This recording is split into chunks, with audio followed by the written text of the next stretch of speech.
Once upon a time, in a gloomy castle on a lonely hill, where there were 13 clocks that wouldn't go, there lived a cold, aggressive duke and his niece, the Princess Sarah Linda.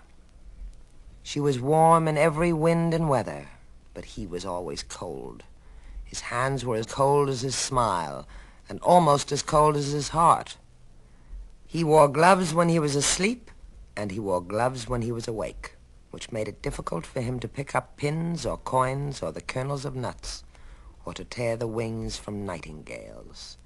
He was 6'4" and 46, and even colder than he thought he was. One eye wore a velvet patch. The other glittered through a monocle, which made half his body seem closer to you than the other half. He had lost one eye when he was 12, for he was fond of peering into nests and lairs in search of birds and animals to maul. One afternoon, a mother shrike had mauled him first. His nights were spent in evil dreams, and his days were given to wicked schemes.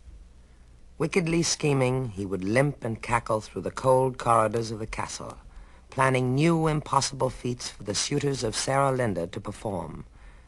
He did not wish to give her hand in marriage, since her hand was the only warm hand in the castle. Even the hands of his watch and the hands of all the 13 clocks were frozen. They had all frozen at the same time, on a snowy night 7 years before, and after that it was always 10 minutes to 5 in the castle. Travelers and mariners would look up at the gloomy castle on the lonely hill and say, "Time lies frozen there. It's always then. It's never now." The cold duke was afraid of now, for now has warmth and urgency, and then is dead and buried. Now might bring a certain night of gay and shining courage. But no, the cold duke muttered, the prince will break himself against a new and awful labor, a place too high to reach, a thing too far to find, a burden too heavy to lift. The duke was afraid of now, but he tampered with the clocks to see if they would go, out of a strange perversity, praying they wouldn't. Tinkers and tinkerers and a few wizards who happened by tried to start the clocks with tools or magic words, or by shaking them and cursing, but nothing whirred or ticked. The clocks were dead, and in the end, brooding on it, the duke decided that he had murdered time, slain it with his sword, and wiped his bloody blade upon its beard, and left it lying there, bleeding hours and minutes, its springs uncoiled and sprawling, its pendulum disintegrating. The duke limped because his legs were of different lengths. The right one had outgrown the left because when he was young, he had spent his mornings place-kicking pups and punting kittens. He would say to a suitor, "What is the difference in the length of my legs?" And if the youth replied, "Why, one is shorter than the other," the duke would run him through with a sword he carried in a sword cane and feed him to the geese. The suitor was supposed to say, "Why, one is longer than the other." Many a prince had been run through for naming the wrong difference. Others had been slain for offenses equally trivial. Trampling the duke's camellias, failing to praise his wines, staring too long at his gloves, gazing too long at his niece. Those who survived his scorn and sword were given incredible labors to perform in order to win his niece's hand, the only warm hand in the castle, where time had frozen to death at 10 minutes to 5 one snowy night. They were told to cut a slice of moon or change the ocean into wine. They were set to finding things that never were and building things that could not be. They came and tried and failed and disappeared and never came again. And some, as I have said, were slain for using names that start with X, or dropping spoons, or wearing rings, or speaking disrespectfully of sin. The castle and the duke grew colder, and Sarah Linda, as a princess will, even in a place where time lies frozen, became a little older, but only a little older. She was nearly 21 the day a prince, disguised as a minstrel, came singing to the town that lay below the castle. He called himself Zingu, which was not his name, and dangerous, since the name began with X, and still does. He was, quite properly, a thing of shreds and patches, a ragged minstrel, singing for pennies, and the love of singing.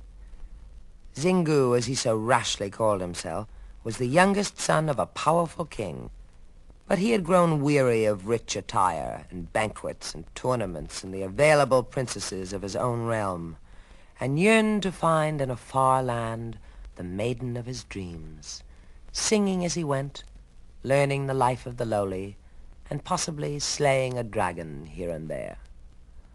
At the sign of the Silver Swan in the town below the castle, where taverners, travelers, tale-tellers, tosspots, troublemakers, and other townspeople were gathered, he heard of Sarah Linda, loveliest princess on all the 1,000 islands of the ocean seas.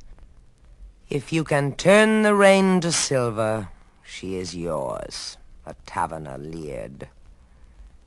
If you can slay the thorny boar of Boarthorn, she is yours, grinned a traveler.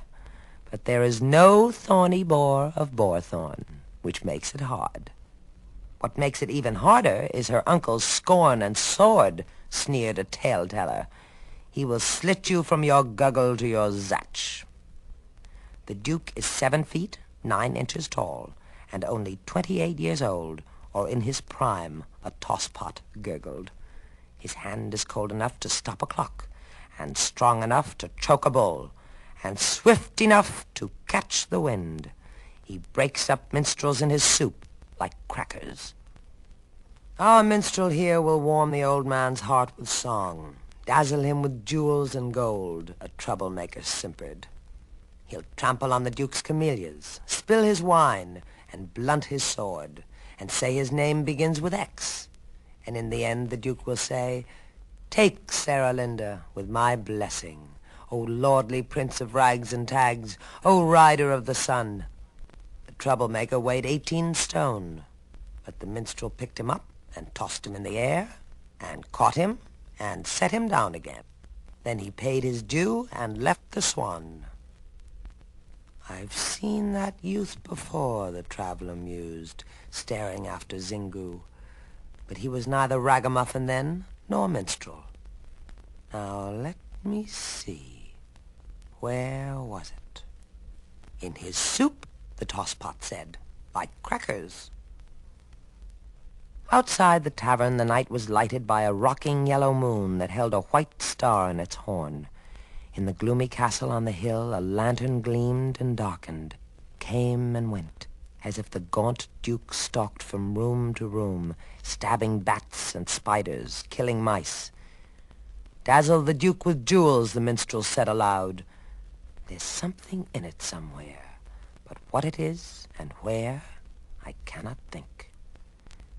He wondered if the Duke would order him to cause a fall of purple snow, or make a table out of sawdust, or merely slit him from his guggle to his zatch, and say to Sarah Linda, "There he lies, your latest fool, a nameless minstrel. I'll have my varlets feed him to the geese." The minstrel shuddered in the moonlight, wondering where his zatch and guggle were. He wondered how and why and when he could invade the castle. A duke was never known to ask a ragged minstrel to his table, or set a task for him to do, or let him meet a princess. "I'll think of some way," thought the prince. "I'll think of something." The hour was late, and revelers began to reel and stagger home from inns and taverns, none in rags and none in tags, and some in velvet gowns. 1/3 of the dogs in town began to bark. The minstrel took his lute from his shoulder and improvised a song. He had thought of something. "Hark, hark, the dogs do bark, but only 1 in 3. They bark at those in velvet gowns, they never bark at me." A tale-teller, tottering home to bed, laughed at the song, and troublemakers and tosspots began to gather and listen. The Duke is fond of velvet gowns, he'll ask you all to tea. But I'm in rags and I'm in tags, he'll never send for me. The townspeople crowded around the minstrel, laughing and cheering. He's a bold one, Rags is, making songs about the Duke, giggled a strut-furrow who had joined the crowd. The minstrel went on singing. Hark, hark, the dogs do bark, the Duke is fond of kittens. He likes to take their insides out and use their fur for mittens. The crowd fell silent in awe and wonder, for the townspeople knew the Duke had slain 11 men for merely staring at his hands, hands that were gloved in velvet gloves, bright with rubies and with diamonds. Fearing to be seen in the doomed and desperate company of the mad minstrel, the revelers slunk off to their homes to tell their wives. Only the traveler, who thought he had seen the singer some otherwhere and time, lingered to warn him of his peril. I've seen you shining in the lists, he said, or toppling knights in battle, or breaking men in two like crackers. You must be Tristram's son, or Lancelot's, or are you Tyne or Torah? A wandering minstrel I, a thing of shreds and zatches. He bit his tongue in consternation at the slip it made. Even if you were the mighty Zorn of Zorna, the man said, you could not escape the fury of the Duke. He'll slit you from your guggle to your zatch, from here to here. He touched the minstrel's stomach and his throat. I now know what to guard, the minstrel sighed. A black figure in velvet mask and hood and cloak disappeared behind a tree. The cold Duke's spy-in-chief, the traveler said, a man named Whisper. Tomorrow he will die. The minstrel waited. He'll die because to name your sins, he'll have to mention mittens. I leave it once for other lands, since I have mentioned mittens. He sighed. You'll never live to wed his niece. You'll only die to feed his geese. Goodbye, good night, and sorry. The traveler vanished like a fly in the mouth of a frog, and the minstrel was left alone in the dark, deserted street. Somewhere a clock dropped a stony chime into the night. The minstrel began to sing again. A soft finger touched his shoulder, and he turned to see a little man smiling in the moonlight. He wore an indescribable hat. His eyes were wide and astonished, as if everything were happening for the first time, and he had a dark, describable beard. If you have nothing better than your songs, you are somewhat less than much, and only a little more than anything. I manage in my fashion, the minstrel said, and he strummed his lute and sang. Hark, hark, the dogs do bark, the cravens are going to bed. Some will rise and greet the sun, but Whisper will be dead. The old man lost his smile. Who are you, the minstrel asked. I am the Galax, said the Galax proudly. The only Galax in the world, and not a mere device. You resemble one, the minstrel said, as Sarah Linda resembles the rose. I resemble only half the things I say I don't, the Galax said. The other half resemble me. He sighed. I must always be on hand when people are in peril. My peril is my own, the minstrel said. Half of it is yours, and half is Sarah Linda's. I hadn't thought of that, the minstrel said. I place my faith in you, and where you lead, I follow. Not so fast, the Galax said. Half the places I have been to never were. I make things up. Half the things I say are there cannot be found. When I was young, I told a tale of buried gold, and men from leagues around dug in the woods. I dug myself. But why? I thought the tale of treasure might be true. You said you made it up. I know I did, but then I didn't know I had. I forget things, too. The minstrel felt a vague uncertainty.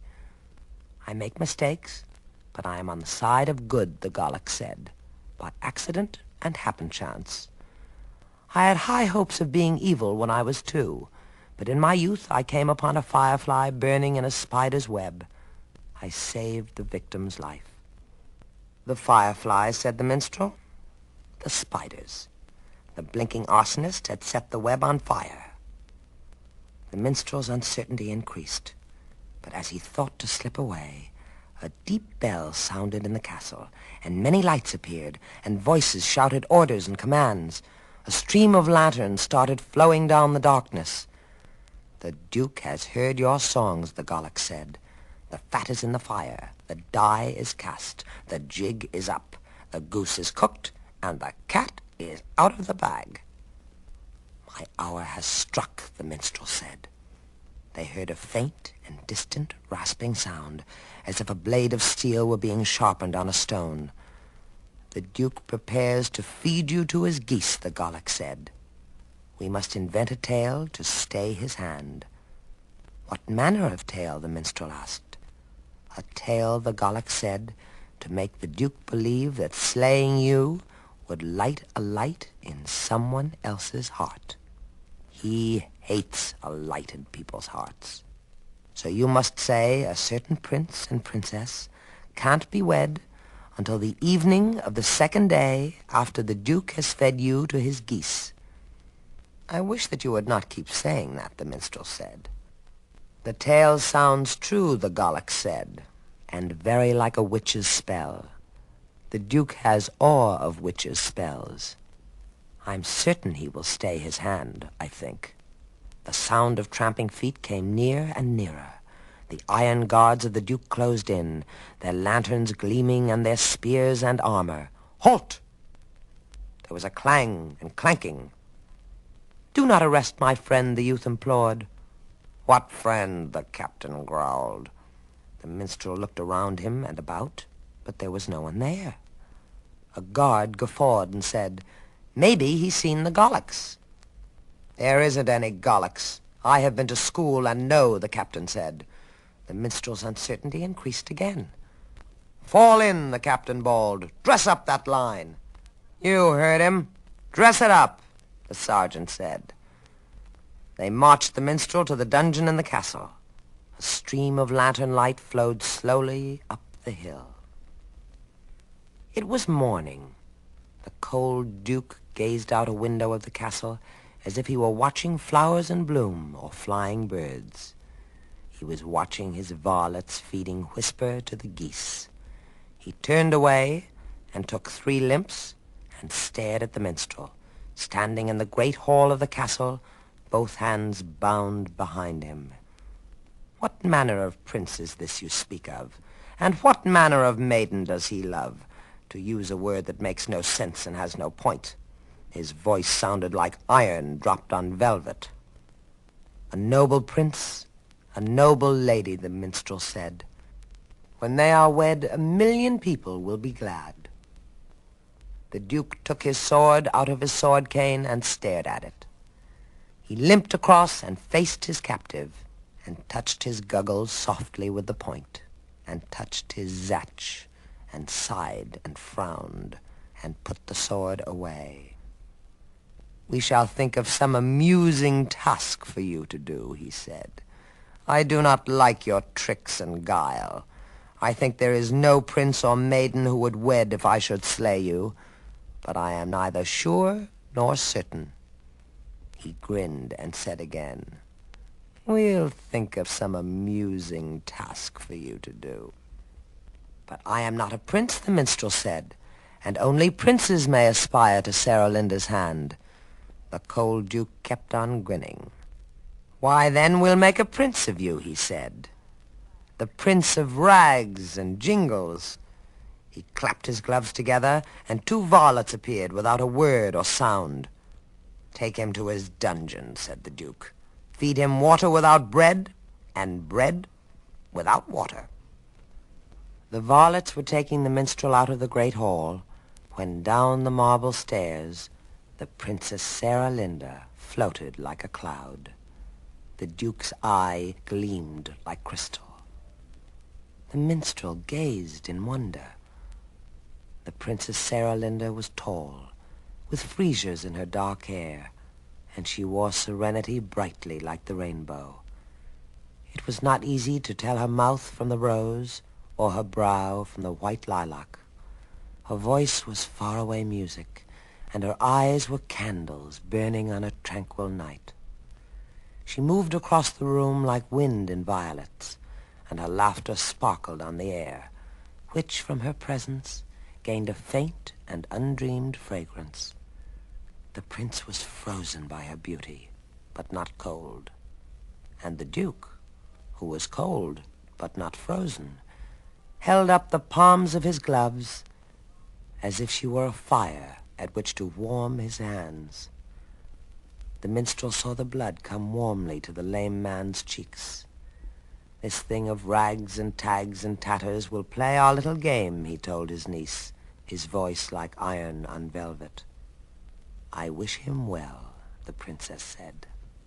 The minstrel broke his bonds and took her hand in his, but it was slashed away by the swift cane of the Duke. "Take him to his dungeon now," he said. He stared coldly at the minstrel through his monocle. "You'll find the most amusing bats and spiders there." "I wish him well," the princess said again, and the varlets took the minstrel to his dungeon. When the great iron door of the dungeon clanked behind the minstrel, he found himself alone in blackness. A spider swinging on a strand of web swung back and forth. The zickering of bats was echoed by the walls. The minstrel took a step, avoiding snakes, and something squirmed. "Take care," the Gallic said. "You're on my foot." "Why are you here?" the minstrel cried. "I forgot something. I forgot about the task the Duke will set you." The minstrel thought of swimming lakes too wide to swim, of turning liquids into stone, or finding boneless creatures made of bone. "How came you here?" he asked. "And can you leave?" "I never know," the Gallic said. "My mother was a witch, but rather mediocre in her way. When she tried to turn a thing to gold, it turned to clay. And when she changed her rivals into fish, all she ever got was mermaids." The minstrel's heart was insecure. "My father was a wizard," said his friend, "who often cast his spells upon himself when he was in his cups. Strike a light, or light a lantern. Something I have hold of has no head." The minstrel shuddered. "The task," he said. "You came to tell me." "I did?" "Oh, yes. My father lacked the power of concentration, and that is bad for monks and priests, and worse for wizards. Listen. Tell the Duke that you will hunt the boar, or travel thrice around the moon, or turn November into June. Implore him not to send you out to find 1,000 jewels, and then he'll send you out to find 1,000 jewels." "But I am poor," the minstrel cried. Come, the Gallic said. "You're Zorn of Zorna. I had it from a traveler I met. It came to him as he was leaving town. Your father's casks and coffers shine with rubies and with sapphires." "My father lives in Zorna," said the prince, "and it would take me 99 days, 33 days to go, and 33 days to come back here. That's 66. "It always takes my father 33 days to make decisions," said the prince. "In spells and labors, a certain time is always set, and I might be at sea when mine expires." "That's another problem for another day," the Gallic said. "Time is for dragonflies and angels. The former live too little, and the latter live too long." Zorn of Zorna thought a while and said, "The task seems strange and simple. There are no jewels," the Gallic said, "within the reach and ranges of this island, except the gems here in this castle. The Duke knows not that you are Zorn of Zorna. He thinks you are a minstrel without a penny or a moonstone. He's fond of jewels. You've seen them on his gloves." The prince stepped on a turtle. "The Duke has spies," he said, "who may know who I am." The Gallic sighed. "I may be wrong," he said, "but we must risk and try it." The prince sighed in his turn. "I wish you could be surer." "I wish I could," the Gallic said. "My mother was born, I regret to say, only partly in a call. I've saved a score of princes in my time. I cannot save them all." Something that would have been purple if there had been light to see it by scuttled across the floor. "The Duke might give me only 30 days, or 42, to find 1,000 jewels," said Zorn of Zorna. "Why should he give me 99? "The way I figure it," the Gallic said, "is this. The longer the labor lasts, the longer lasts his gloating. He loves to gloat, you know." The prince sat down beside a toad. "My father may have lost his jewels," he said, "or given them away." "I thought of that," said the Gallics. "But I have other plans than one. Right now we have to sleep."